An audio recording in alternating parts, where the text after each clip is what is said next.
Hello friends, welcome to Edu education channel. और कैसे हैं आप सब? पढ़ाई कैसी चल रही है आपकी? आइए मैं कुछ क्वेश्चन लेके आई हूँ सामाजिक विज्ञान के, जो अभी आपका सीटेट होने वाला है जुलाई में, उसके लिए इम्पॉर्टेंट है। तो आइए देखते हैं। पहला क्वेश्चन है, मगध राज्य की आरंभिक राजधानी निम्न में से कौन सी थी? यहाँ पे ऑप्शन है ग्रीव्रज, दूसरा है पाटलिपुत्र, तीसरा है श्रावस्ती, चौथा है कौशाम्बी। तो ऑप्शन हमारा यहाँ पे सही होगा। मगध राज्य की आरंभिक राजधानी थी ग्रीव्रज। इससे रिलेटेड देख लेते हैं कुछ महाजनपद और उनकी राजधानी। तो यहाँ पे महाजनपद है, पहला महाजनपद है अंग, उसकी राजधानी थी चंपा। और दूसरा है काशी, जिसकी राजधानी थी वाराणसी। तीसरा है मगध, उसकी राजधानी है ग्रीव्रज। और चौथा है अवंती, उसकी राजधानी है उज्जैनी, जिसको महिष्मती भी कहते हैं। और पांचवा है वत्स, जिसकी राजधानी है कौशाम्बी। और गांधार की राजधानी है तक्षशिला। और कंबोज की राजधानी है हाटक। कुरु की राजधानी है इंद्रप्रस्थ। यहाँ पे मगध की आरंभिक राजधानी थी ग्रीव्रज। आइए देखते हैं दूसरा क्वेश्चन। निम्न में से किस शासक ने अपने राजवैद्य जीवन को अवंती नरेश चंड प्रदोत के राज्य में चिकित्सार्थ बना के भेजा था? तो आइए देखते हैं ऑप्शन हमारा कौन सा सही होगा। पहले हम ऑप्शन पढ़ लेते हैं। पहला ऑप्शन है अजातशत्रु, दूसरा ऑप्शन है उदयन, तीसरा ऑप्शन है बिंबिसार, चौथा ऑप्शन है कालाशोक। तो ऑप्शन हमारा यहाँ पे सही होगा बिंबिसार।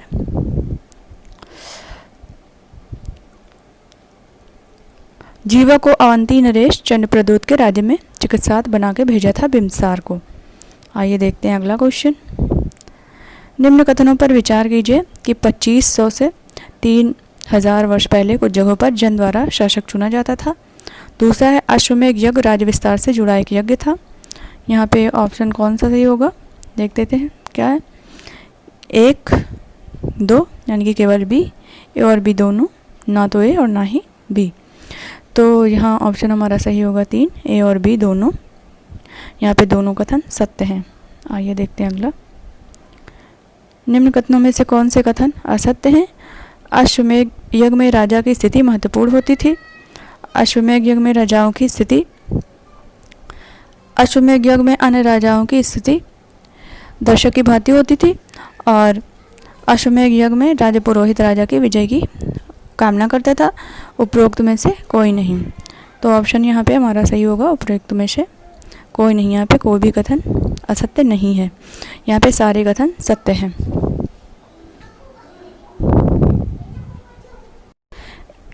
इससे रिलेटेड कुछ अन्य तथ्य देख लेते हैं कि प्राचीन समय में राजा संभवतः जन यानी लोगों के द्वारा चुने जाते थे, परंतु आज से लगभग 3000 वर्ष पहले राजा बनने की प्रक्रिया में बदलाव हुए। कुछ समय लोग बड़े बड़े यज्ञों को आयोजित कर राजा के रूप में प्रतिष्ठित हो गए। और अश्वमेध यज्ञ एक ऐसा ही आयोजन था जो कि राज्य विस्तार से संबंधित था। अश्वमेध यज्ञ करने वाला राजा बहुत शक्तिशाली माना जाता था। यज्ञ में आमंत्रित सभी राजा उसके लिए उपहार लाते थे। आइए देखते हैं अगला क्वेश्चन। अगला क्वेश्चन है, जनपद के संदर्भ में निम्न कथनों पर विचार कीजिए। महायज्ञों को करने वाले राजा अब जन के राजा न होकर जनपदों के राजा माने जाने लगे। जनपद का शाब्दिक अर्थ जन के बसने की जगह होता था। ऑप्शन यहाँ पे कौन सा सही होगा? ऑप्शन हमारा यहाँ पे सही होगा 5 का 3, ए और बी दोनों। महायज्ञों को करने वाले राजा अब जन के राजा ना होकर जनपदों के राजा माने जाने लगे और जनपद का शाब्दिक अर्थ जन के बसने की जगह होता था। आइए देखते हैं अगला। महाजनपदों के संदर्भ में निम्न कथनों में से कौन सा कथन असत्य है?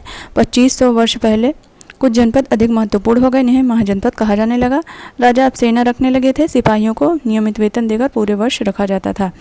ऑप्शन हमारा यहाँ पे सही होगा 6 का 4, उपरोक्त में से कोई नहीं। सारे कथन सत्य हैं और असत्य कथन कोई नहीं है। आइए देखते हैं अगला। महाजनपद काल में प्रायः उपज का 1/6वां हिस्सा कर के रूप में निर्धारित किया जाता था, जिसे खालिस्तान क्या कहा जाता था? पहला है कर कहा जाता था, दूसरा है भाग कहा जाता था, तीसरा है हिस्सा और चौथा है उपहार। तो प्रारंभिक राज्यों में कर व्यवस्था फसलों पर लगाए गए कर का सबसे महत्वपूर्ण थे, क्योंकि अधिकांश लोग कृषक ही थे। प्रायः उपज का 1/6वां हिस्सा कर के रूप में निर्धारित किया जाता था, जिसे भाग कहा जाता था। तो यहाँ पे हमारा ऑप्शन सही होगा दूसरा। उसे क्या कहा जाता था? तो उसे भाग कहा जाता था। आइए देखते हैं अगला क्वेश्चन। अगला क्वेश्चन है, इनमें से किस महाजनपद में गणतंत्र की शासन व्यवस्था थी? पहला है वज्जी, दूसरा है मगध, तीसरा है अवंती और चौथा है मत्स्य। तो यहाँ पे पहले हम वज्जी के संदर्भ में कुछ बातें देख लेते हैं। तो मगध के नज़दीक ही वज्जी राज्य था। कहाँ था? मगध के नज़दीक ही वज्जी राज्य था। यह है मगध, मगध के नज़दीक ही वज्जी राज्य था, जिसकी राजधानी वैशाली बिहार थी। यहाँ एक अलग किस्म की शासन व्यवस्था थी, जिसे गढ़ या संघ कहते थे। गढ़ शब्द का प्रयोग कई सदस्यों वाले समूह के लिए किया जाता था। संघ का तात्पर्य संगठन या सभा से होता था। गढ़ या संघ में कई शासक होते थे। कभी कभी लोग एक साथ शासन करते थे, जिसमें से प्रत्येक व्यक्ति राजा कहलाता था। ये सभी राजा विभिन्न अनुष्ठानों को एक साथ संपन्न करते थे। सभाओं में बैठकर ये बातचीत, बहस और वाद विवाद के जरिए तय करते थे कि क्या करना है और किस तरह करना है। शत्रुओं के आक्रमण से निपटने के लिए वे मिलकर चर्चाएं भी करते थे। बुद्ध तथा महावीर दोनों ही गढ़ या संघ से संबंधित है। बौद्ध साहित्य में संघ के जीवन का बहुत ही सजीव वर्णन मिलता है। दीर्घ निकाय में वज्जी संघ का वर्णन मिलता है। दीर्घ निकाय एक प्रसिद्ध बौद्ध ग्रंथ है। क्या है? दीर्घ निकाय एक प्रसिद्ध बौद्ध ग्रंथ है, जिसमें बुद्ध के कई व्याख्यान दिए गए हैं। कई शक्तिशाली राजा इन संघों को जीतना चाहते थे। इसके बावजूद उनका राज्य अब से लगभग 1500 वर्ष पहले तक चलता रहा। इसके बाद गुप्त शासकों ने गढ़ और संघ पर विजय प्राप्त कर उन्हें अपने राज्य में सम्मिलित कर दिया। इसका आंसर था वज्जी, और मैंने वज्जी के संदर्भ में जितनी भी डिटेल बताई है वो सारी इम्पोर्टेंट है, क्योंकि मगध के नज़दीक ही वज्जी राज्य था, जिसकी राजधानी वैशाली थी। राजधानी भी याद रखिए, राजधानी क्या थी? वैशाली, और मगध के नज़दीक ये राज्य था। आइए देखते हैं अगला। जैन ग्रंथ में खालिस्तान में तत्कालीन 16 महाजनपदों की सूची मिलती है। तो ये कौन सा वो है जिसमें सूची मिलती है? पहला है भगवती सूत्र, दूसरा है आचरांग सूत्र, तीसरा है जैन सूत्र और चौथा है महावीर सूत्र। ऑप्शन हमारा यहाँ पे सही होगा कि भगवती सूत्र में, जैन ग्रंथ का जो भगवती सूत्र है उसमें 16 महाजनपदों की सूची मिलती है। आइए देखते हैं अगला क्वेश्चन। यहाँ पे मिलान करना है और यहाँ पे दिया हुआ है महाजनपद और उनकी राजधानी। तो आइए देख लेते हैं कि कौन से महाजनपद की कौन सी राजधानी है। यहाँ पे दिया है वत्स। वत्स की राजधानी कौन सी है? तो वत्स की राजधानी है कौशाम्बी, ए का दूसरा। और दूसरा दिया हुआ है गांधार। गांधार की राजधानी क्या है? गांधार की राजधानी है तक्षशिला। और तीसरा दिया हुआ है कंबोज। कंबोज की राजधानी है हाटक और शूरसेन की राजधानी है मथुरा। तो आइए देख लेते हैं यहाँ पे ऑप्शन हमारा कौन सा सही होगा। ऑप्शन हमारा यहाँ पे सही होगा ए का बी, ए का बी यहाँ पे, और बी का 3 और सी का 4। ऑप्शन यहाँ पे हमारा पहला ही सही होगा। यहाँ पे हमारा ऑप्शन पहला सही होगा। वत्स की राजधानी है तक्षशिला और वत्स की राजधानी कौशाम्बी, गांधार की है तक्षशिला, कंबोज की राजधानी हाटक और शूरसेन की राजधानी है मथुरा। आइए देखते हैं अगला क्वेश्चन। अगला क्वेश्चन है, गांधार एवं कंबोज के क्षत्रियों को कहा जाता था। गांधार एवं कंबोज के क्षत्रियों को खालिस्तान कहा जाता था। पहला है तक्षशिला क्षत्रिय, दूसरा है उच्च वर्ग क्षत्रिय, तीसरा है वार्ता शस्त्रोपजीविना और चौथा है शस्त्रोपजीविना। 11 का आंसर सही होगा वार्ता शस्त्रोपजीविना। गांधार एवं कंबोज के क्षत्रियों को कहा जाता था वार्ता शस्त्रोपजीविना। आइए देखते हैं अगला क्वेश्चन। यहाँ पे कुछ कथन दिए हुए हैं और उन पर विचार करना है। इसमें कथन दिया महात्मा बुद्ध के जन्म के पूर्व 16 महाजनपदों का उद्भव हो चुका था। दूसरा दिया है बौद्ध ग्रंथ अंगुत्तर निकाय में तत्कालीन महाजनपदों की सूची मिलती है। तो देखते हैं यहाँ कथन कौन सा सही है। कथन यहाँ पे दिए हैं केवल ए, केवल बी, ए और बी दोनों ना तो ए और ना तो बी। तो यहाँ पे हमारा कथन सही होगा, ए और बी दोनों कथन यहाँ पे सही है। यहाँ पे दिया है महात्मा बुद्ध के जन्म के पूर्व 16 महाजनपदों का उद्भव हो चुका था, बिल्कुल सही है। महात्मा बुद्ध के जन्म के पूर्व ही 16 महाजनपदों का उद्भव हो चुका था। और बौद्ध ग्रंथ अंगुत्तर निकाय में तत्कालीन महाजनपदों की सूची भी मिलती है, बिल्कुल सही है। आइए देखते हैं अगला क्वेश्चन। अगला क्वेश्चन है 6ठी शताब्दी ईसा पूर्व के 16 महाजनपदों के संदर्भ में निम्न से कौन सा कथन असत्य है। ये देखते हैं कौन सा कथन है। कथन यहाँ पे है 16 महाजनपदों के वज्जी और मल्ल गणतंत्र थे, बिल्कुल सही लग रहा है कि 16 महाजनपदों के मज्जी और मल्ल दो ऐसे राज्य थे जो गणतंत्र थे, और शेष जो सभी राजतंत्रात्मक राज्य थे, जो बाकी बचते हैं 14, 2 गणतंत्र थे और बाकी 14 जो थे राज्य वो राजतंत्रात्मक थे। दूसरा है 16 महाजनपदों में मगध सर्वाधिक शक्तिशाली था, बिल्कुल सही है। मगध सबसे ज़्यादा शक्तिशाली था और गणतंत्र भी था। इनमें अशमक ही एक ऐसा जनपद था जो दक्षिण भारत के गोदावरी के किनारे स्थित था, बिल्कुल सही है। तो यहाँ पे सारे कथन सही हैं, असत्य कोई भी नहीं है, तो उपरोक्त में से कोई नहीं। आइए देखते हैं अगला। अगला दिया है महाजनपद काल में कृषि के संदर्भ में निम्न से कथनों पर विचार कीजिए। इस काल में हल के फाल अब लोहे के बनने लगे। और दूसरा दिया है यहाँ के लोगों ने धान के पौधों का रोपण शुरू कर दिया था।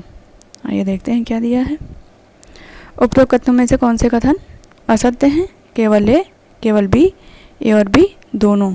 तो यहाँ पे ए और बी दोनों कथन असत्य हैं। आइए चलते हैं अगले क्वेश्चन की तरफ। मगध के संदर्भ में निम्न में से कौन सा कथन असत्य है। गंगा और सोन जैसी नदियाँ मगध से होकर बहती थी।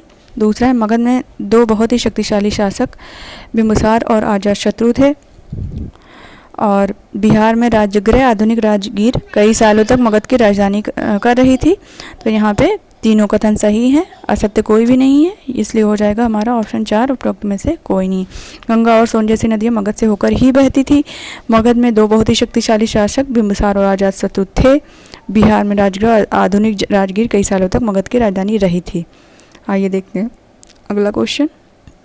फ्रेंड्स, ये टॉपिक बहुत इंपॉर्टेंट है और इस टॉपिक से सीटेट में कई बार क्वेश्चन पूछे गए हैं। अभी मैं आपको दिखाऊंगी कौन कौन से क्वेश्चन पूछे गए हैं।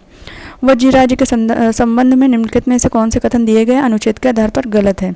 वज्जी राज्य की राजधानी राजगृह थी। 2 है यहाँ की शासन व्यवस्था गढ़ या संघ कहलाती थी। यह राज्य शक्तिशाली मगध राज्य के नज़दीक था। गढ़ या संघ में कई शासक होते थे। तो यहाँ पे पहला जो है ये गलत है। वज्जी की राजधानी राजगृह थी, क्योंकि वज्जी की राजधानी राजगृह नहीं थी। आइए देखते हैं अगला क्वेश्चन। निम्न कथनों पर विचार कीजिए। वज्जी राज्य के सभी राजा विभिन्न अनुष्ठानों में एक साथ संपन्न करते थे। दूसरा है वज्जी राज्य में स्त्रियां दास तथा कुंभकर्ण इन सभाओं में हिस्सा नहीं ले सकते थे। दिया है कि उपरोक्त में से कौन सा कथन असत्य है। तो केवल ए, केवल बी, ए और बी दोनों, उपरोक्त में से कोई नहीं। तो यहाँ पे दिया है उपरोक्त में से कोई नहीं, यहाँ पे उपरोक्त में से कोई कथन सही नहीं है। आइए देखते हैं अगला क्वेश्चन। मल्ल महाजनपद की राजधानी कहाँ स्थित थी। कुशीनगर, मथुरा, उज्जैनी, चंपा। मल्ल नगर की राजधानी अभी मैंने आपको बताया था कि कुशीनगर में स्थित थी। आइए देखते हैं अगला। महाजनपद काल में राजा कृषकों से उनकी उपज का कितना हिस्सा कर के रूप में लेते थे। क्वेश्चन रिपीटेड है, ये अभी मैंने बताया था 1/6वां हिस्सा कर के रूप में लेते थे। आइए देखते हैं अगला क्वेश्चन। ये विगत वर्षों में पूछे गए प्रश्न हैं जो मैंने टॉपिक लिया है। ये इससे सीटेट में पूछा गया क्वेश्चन है कि ज़्यादातर महाजनपदों की मजबूत किलेबंदी थी क्योंकि वह इनकी समृद्धि और शक्ति को प्रदर्शित करती थी। दूसरा, शासकों को आक्रमण का भय था और वे स्वयं की रक्षा से सुनिश्चित करना चाहते थे। यह उनके समृद्ध योद्धा परंपराओं के प्रतीक थे। उनके आसपास लकड़ी, ईंटों या पत्थरों की उपलब्धि थी। तो यहाँ पे ऑप्शन हमारा सही है पहला, वो इनकी समृद्धि और शक्ति को प्रदर्शित करती थी। आइए देखते हैं दूसरा क्वेश्चन जो सीटेट में पूछा गया है। किस काल में कर प्रथा का विशिष्ट महत्व था। तो महाजनपद, गुप्त, हड़प्पा सभ्यता, वैदिक काल। तो महाजनपद काल में कर प्रथा का विशिष्ट महत्व था, क्योंकि इसमें फसल भी ली जाती थी। जो फसल उगाते थे उसका 1/6वां हिस्सा, जिसको भाग कहा जाता था, वो कर के रूप में वसूली करते थे। पशुओं की भी वसूली करते थे, ऐसे कर वसूला करते थे। निम्नलिखित में से कौन सा क्षेत्र प्राचीन काल में मगध के नाम से जाना जाता था? गंगा का दक्षिणी क्षेत्र, गंगा तथा यमुना के मध्य का क्षेत्र, गंगा का उत्तरी क्षेत्र, यमुना तथा चंबल का क्षेत्र। तो यहाँ पे ऑप्शन हमारा सही होगा, गंगा का दक्षिणी क्षेत्र, ये मगध के नाम से जाना जाता था। तो सीटेट में 2011, 12, 13, 14 सब में प्रारंभिक राज्य से क्वेश्चन ज़रूर पूछे गए हैं। फ्रेंड्स, अगर आपको मेरी वीडियो अच्छी लगी है तो वीडियो को लाइक करिए, दोस्तों में शेयर करना ना भूलें। और अगर अभी तक आपने मेरे चैनल को सब्सक्राइब नहीं किया है तो आप बेल आइकॉन प्रेस कर दीजिए, जिससे मैं कोई भी वीडियो अपलोड करूँ वो आप तक पहुँच सके, और मेरे चैनल को सब्सक्राइब कर लीजिए।